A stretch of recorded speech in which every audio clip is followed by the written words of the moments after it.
Go yard. I got so much motherfucking design on right now. Break it down, bring it back, make it clap. I got 3 old thoughts, new block, where that thing. Bitches on my line, and you know they come straight. Hold up, what it not, 45, scope it cash like whoa. How you fucking with these hoes up? Assalamualaikum warahmatullahi wabarakatuh. Hai, perkenalkan nama saya Wadiatul Hania dengan NIM 162 dari kelas MBS 1E. Di sini saya akan melakukan wawancara terhadap narasumber mengenai pengolahan keripik lele dan abon lele. Wawancara ini akan membahas tentang manajemen pemasaran dan manajemen produksi. Selamat menyaksikan. Nah, sebelum kita masuk ke dalam video wawancara, ada baiknya kita mengetahui dulu nih apa artinya manajemen produksi dan manajemen pemasaran. Manajemen adalah sebuah proses pengambilan keputusan yang berkaitan dengan perencanaan, pengorganisasian, pengarahan, dan pengendalian. Sementara produksi sendiri adalah kegiatan yang menambah nilai guna suatu barang atau jasa untuk memenuhi kebutuhan manusia. Jadi, dapat disimpulkan bahwa pengertian manajemen produksi adalah upaya perusahaan untuk menerapkan konsep manajemen pada proses produksinya sehingga barang dan jasa yang diproduksi sesuai dengan spesifikasi, jumlah dan waktu yang tepat, namun biaya yang dikeluarkan dapat diperkecil. Proses produksi ini sendiri dikategorikan menjadi beberapa bagian berdasarkan tekniknya. 1. Proses produksi yang mengambil dari bahan mentah langsung kemudian diekstrak menjadi produk yang diinginkan. 2.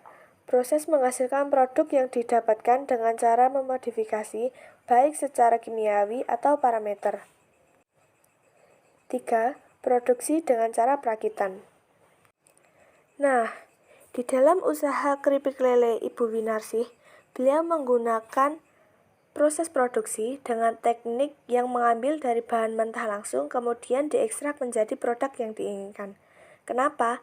Karena beliau menggunakan ikan lele mentah untuk diolah menjadi keripik lele atau abon lele. Ibu Winarsih menggunakan lele-lele mentah itu untuk menghasilkan keripik lele dan abon lele. Beliau biasanya mengambil ikan lele mentah dari hasil panenan tetangga. Dalam sekali produksi saja, beliau bisa menggunakan hampir 100 kg ikan lele mentah untuk menghasilkan keripik dan abon lele. Manajemen pemasaran. Manajemen pemasaran merupakan suatu kegiatan penganalisaan, perencanaan, pelaksanaan, dan pengendalian program-program yang dibuat untuk membentuk, membangun, dan memelihara keuntungan dari pertukaran melalui sasaran pasar guna mencapai tujuan perusahaan dalam jangka panjang. Manajemen pemasaran juga berfungsi untuk mengawasi dan mengendalikan kegiatan pemasaran dalam suatu perusahaan agar tercapai tujuan perusahaan secara efektif dan efisien. Manajemen pemasaran juga bertugas penting dalam perusahaan atau organisasi, karena dengan adanya manajemen pemasaran, perusahaan bisa meraih target pasar yang diinginkan dan mendapatkan lebih banyak konsumen. Nah, di sini Ibu Winarsih menggunakan teknik pemasaran secara online. Beliau menggunakan e-commerce Shopee untuk menjual atau memasarkan keripik dan abon lele olahannya untuk menuju kota-kota lainnya. Sehingga produk dari Ibu Winarsih dapat dijangkau oleh lebih banyak orang. Beliau juga menggunakan teknik pemasaran yang dapat melayani pembeli dari rumah. Itu artinya, pembeli akan berdatangan ke rumah Ibu Winarsih untuk membeli beberapa produk yang dijual oleh Ibu Winarsih. Jadi, dalam hal ini, teknik pemasaran yang digunakan oleh Ibu Winarsih sudah sangat tepat. Karena dapat memudahkan orang lain untuk menjangkau produk-produk Ibu Winarsih, sehingga kegiatan pemasarannya dapat dilakukan dengan efisien dan efektif. Demikian sedikit materi yang dapat saya sampaikan sebagai pendahuluan untuk video wawancara ini. Untuk selanjutnya, silakan menyaksikan video wawancara saya kali ini. Waalaikumsalam warahmatullahi wabarakatuh. Perkenalkan saya mau mewawancara Ibu perihal produksi keripik lele. Iya. Sebelumnya dengan Ibu siapa? Ibu Winarsih. Kita mulai Ibu. Iya. Dari tahun berapa mulai produksi keripik lele? itu sebenarnya dari tahun 17 akhir ya Mbak. Tapi cuma dari dinas itu terus dia itu silakan kayak udah masuk apa itu diditasnya ya, berarti tahun 17 langsung dari dinas dibuka menjadi apa itu kan ini 17 terus dikukuhkan berdirinya tanggal ini. Berarti kan dikukuh tanggal 3 Desember 1918. Terus kira-kira produksinya berapa hari sekali? Kalau pas ini kan sekarang yo jenenge orang nek Jawa jenenge ada ya Mbak ya. Kadang kita ada kenaikan, kadang ada penurunan. Nah, pas itu kan kalau nggak hari kalau orang tuh nggak sepi ya itu produknya kadang-kadang seminggu 4 kali. Tapi sekarang kan penurunan omset sekarang apa itu tergantung dari apa itu sekarang apa itu mahal ya kadang-kadang ada juga mikir tuh. Nah sekarang kayak keripik apel itu kan tergolong menengah ke atas. Jadi kan kalau kadang-kadang ya ada tamu banyak kita bisa omset bisa banyak juga. Jadi kan kita itu tergantung dari stok juga, tergantung dari apa itu setiap harinya kita apa ya. Pokoknya kalau orang Jawa kadang-kadang Mbak gitu. Terus karyawannya berapa Bu? Saya itu ada 6 orang. Banyak ya. Alhamdulillah ya. Modal untuk produksi awal tuh berapa? Kita modal awal itu 3 juta Mbak. 3 juta. Terus awalnya juga kita lucu juga ya Mbak, kita kan belum punya apa itu jenis kayak peralatan. Jadi ya memang semua itu harus dirintis dengan ya Mbak ya. Nggak ujuk-ujuk kalau orang Jawa ya. Pertama juga yang kerja juga bawa apa itu punya peralatan semua, jadi pada bawa. Kita pertama juga nggak di rumah produksinya, kita belum punya peralatan di tempatnya Ibu Sanem ya. Kita saya kan udah ada peralatan dari dinas. Terus kira-kira kalau sekali produksi itu berapa kilogram? Dulu kita kan belum ada sepilin masih kecil tuh Mbak. Dulu kita kalau untuk keripik 50, sekarang bisa 80. Untuk abon itu kan 80, sekarang bisa mencapai 120 kilo. Nah, jadi kalau perbandingannya kan dari peralatan itu bisa mencapai berapa? Biasanya kan 80% tuh kita bisa 100%. Terus kalau proses produksi itu kendalanya apa saja? Kendalanya kalau proses produksi, kendalanya itu kalau pas apa ya? Kita gimana ya? Apa Mbak itu kendalanya produksi? Kendalanya kalau kambingnya susah. Ini ada jelas. Ya kalau kendalanya kadang-kadang pas lelenya nggak sesuai dengan itu Mbak. Ya kadang-kadang kan kalau memang kalau ukuran kalau yang gede itu Mbak, gede itu memang kayak buat abon itu bagus memang. Cuman kita kan kalau untuk siripnya itu nggak kepake, buang. Kadang-kadang kan kita pun hasilnya juga harus itu Mbak maksimal. Kita kan kayak apa itu kan bisa di apa itu digoreng nanti jadi keripik sirip sama kulit. Tapi kalau lelenya terlalu besar, kalau yang dibuat abon itu kan apa dimakan nggak enak. Jadi kadang-kadang kita buang itu kendalanya gitu. Terus kulitnya pun kita apa itu menggoreng pun nggak langsung kayak dikeripik apa itu khusus untuk daging. Soalnya kenapa kalau yang ukuran lele besar kita cara gorengnya pun juga susah. Terus agak keras tuh Mbak. Jadi kan kita kejualan nggak terlalu masih juga. Itu kadang-kadang dari gede juga ya. Terus kadang-kadang juga kendalanya produk itu Mbak. Ini kita akan kenaikan apa itu barang-barang ya. Jadi kayak lele, kayak apa itu bahan-bahannya kan kadang-kadang juga kita kan kadang-kadang buat segini kita juga harus mikir ya. Ya kan biasanya buat segini harus diturunin dikit ya buat itu. Soalnya kenapa kan dari bahannya udah mahal. Ukuran lele berapa ukuran lele? Ukuran lelenya berapa? Ukuran lele kalau yang bagus tuh Mbak, ukurannya kalau ukuran DP itu sebetulnya isi 5.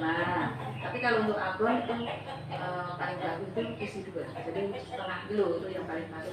Iya. Nah, kenapa? Itu kalau ukuran yang sesuai untuk abon tuh, kalau nggak kebesaran itu kan kulit siripnya itu masih tetap bagus untuk dijual. Terus kalau pemasaran itu strateginya seperti apa Mas? Pemasarannya strateginya itu kita itu kan kayak sejenis kayak apa itu online juga kita membuka itu kemarin ibu juga membuka lapak ganjar itu ya, lapak ganjar juga itu kan bisa untuk apa itu pengembangan produksi, terus pemasaran, terus sama kita apa itu ya apa itu pemasarannya lewat langsung ambil di sini kadang-kadang langsung kan lewat apa itu kalau orang Jawa itu mulut itu kan ya Kalau ada tamu di kampung sini. kadang-kadang juga ada apa itu juga ada tamu, terus ibu juga itu apa itu umpama ada pelatihan nanti juga ibu membuka siapa yang itu kan suruh melatih itu siap tuh juga kadang-kadang juga ada pelatihan dari mana-mana gitu. Berarti juga online Ya apanya? untuk masalahnya. Ya masalahnya. Terus kira-kira omset per bulannya berapa? Per bulannya kalau pas ya tidak tentu kan karena nek wong Jawa kan jenenge wong ada ya Mbak kan nggak bisa ditentukan. Kalau pas malah itu alhamdulillah ya pas masa pandemi itu ibu malah alhamdulillah omsetnya bisa itu banyak pesanan tuh Mbak. Ya itu abonnya aja minta kalau sebenarnya permintaannya 3,5 juta, cuman kan kita nggak bisa apa itu memenuhi soal kenapa itu pakai target berapa hari harus jadi. Terus itu kan kalau pas pandemi itu kemudian malah tinggi Bu, alhamdulillah itunya pas pandemi. Terus tadinya permintaan 6 juta atau 6 juta terus selama 3 bulan malah yang dadalan juga itu kan kita rezeki ya pas pandemi ibu malah bisa omset bisa tinggi, tapi pas sekarang ya nggak tahu jenengnya rezeki. Terus dampaknya pas pandemi kemarin apa?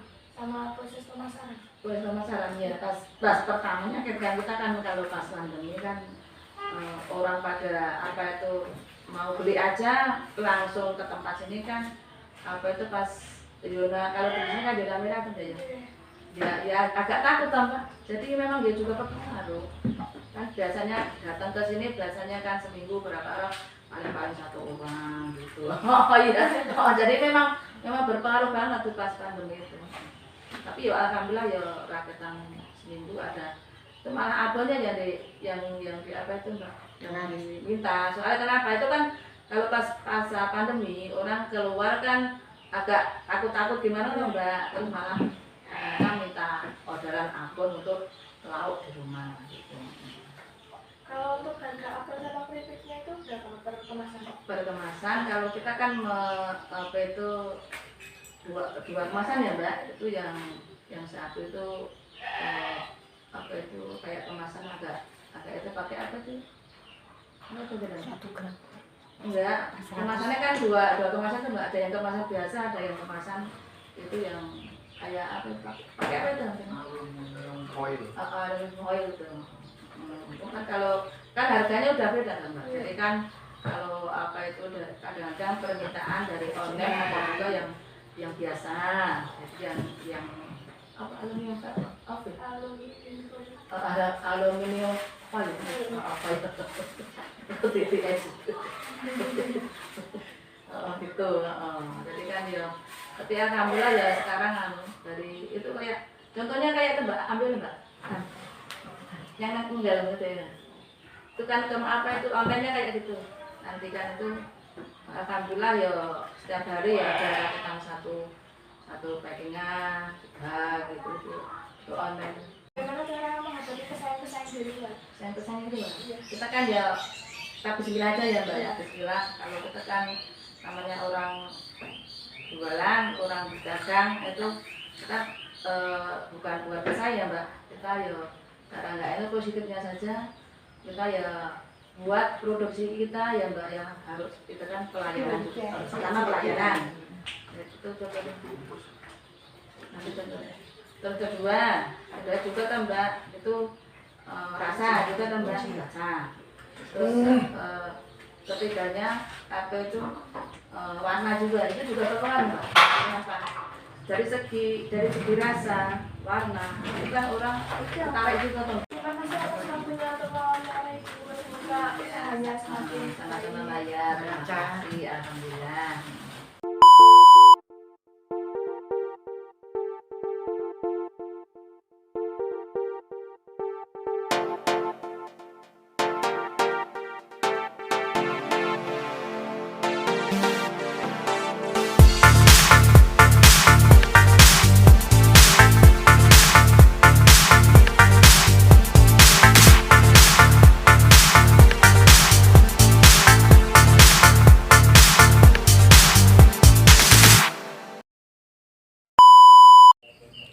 Demikianlah wawancara saya kali ini. Semoga dengan adanya wawancara ini dapat meningkatkan ilmu dan pengetahuan bagi kita semua. Bila ada perkataan atau tutur kata yang kurang berkenan, kurang lebihnya saya mohon maaf. Assalamualaikum warahmatullahi wabarakatuh. Terima kasih. Bye-bye. Terima kasih. Bye-bye.